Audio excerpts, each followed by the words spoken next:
Mike here, in the workshop working on the ebulator and the refrigeration machine. I'm going to get ready to do some pretty major modifications, and I fooled around with it here a little bit last night.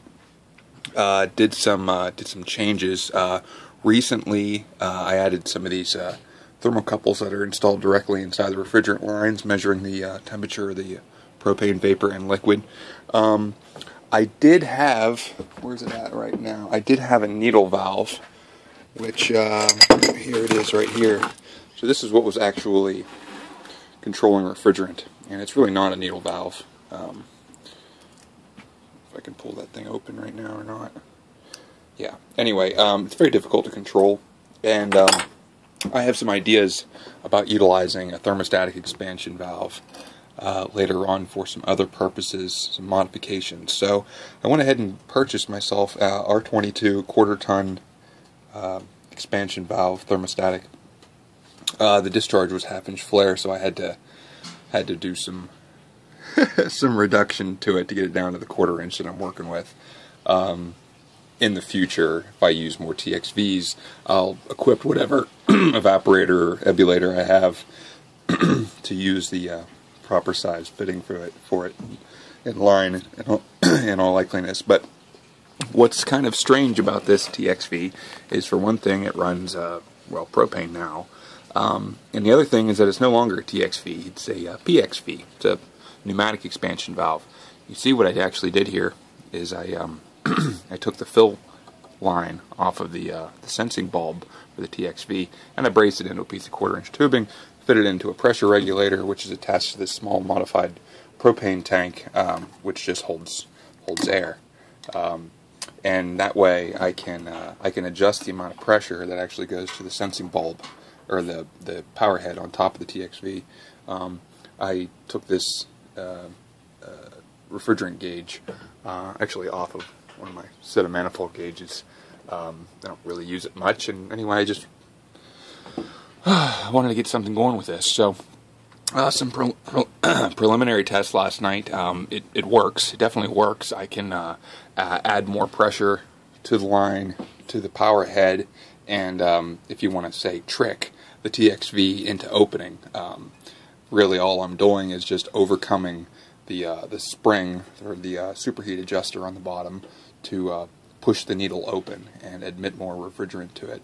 And then likewise I can release pressure on here, release pressure on the power head, and the spring forces it to close, and that way I can regulate the pressure in here. I didn't get to play with it too much last night. It's been very hot. It was about 105 degrees. I was working in here last night, maybe warmer, and my bucket of condenser water was at least that hot, if not hotter. And I should have changed it out with some cold water, but I didn't, and I was just running it, and as I was charging the system, superheat developed very quickly in the compressor, and believe it or not, I actually had this discharge temperature up to 218 degrees Fahrenheit at one point. It was so hot that I was cooling it down with a wet rag. It would have scalded me. I mean, it was it was really, really, really hot. And that got the temperature down below 200, and then eventually, I threw this computer fan on that I had sitting right here, wired up, ready to go, and that actually brought it down considerably as well. But it started making all kinds of noise and stuff, and it was starting to get late. In fact, these propane tanks are sitting in there because I was actually cooling them with the coils of the ebulator as I was actually charging as a that was when I was actually recovering refrigerant, so I was cooling them to try to encourage more condensation, because I had to recover. I couldn't leave the propane in the system because my discharge here that was reading that very high temperature began to leak. Actually, once I shut the machine off after the first run there, could hear it.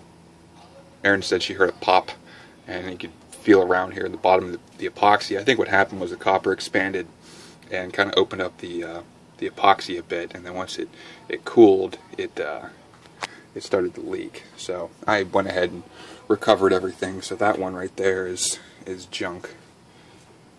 It would appear. So I'm going to have to replace that one And so I went ahead and recovered a couple pounds of propane that were in it. I have a service valve here right before the receiver, and what I do is essentially just put a line on it and crank the service valve down, pretty much forcing any high pressure liquid to go through the line and into through a valve adapter I have for these propane tanks.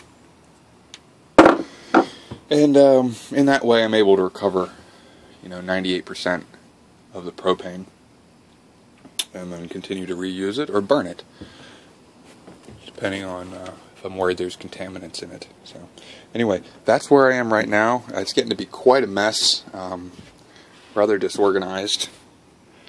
That doesn't even account for all this crazy shit down here at the bottom. But it is Friday, July 3rd, and I have the day off work, so I'm going to work on my bicycle here first. Motor's making some awful noises. I'm going to tear it apart and see what needs fixed or replaced. And then later on, I'm going to go ahead and replace this water-cooled condenser with an air-cooled condenser I have from the air conditioner this thing came out of, just to give me a little longer run times and more consistent high side pressures and temperatures. If I got a radiator for my water cool, or my water bucket for my condenser, I could probably maintain some certain temperature, but I have yet to acquire a radiator and haven't really even looked that much for it. So at this point I'm just going to play around with air cooling and focus on the TXV and getting to better know the ebulator and to see what I can get out of that. So anyway, that's all for now.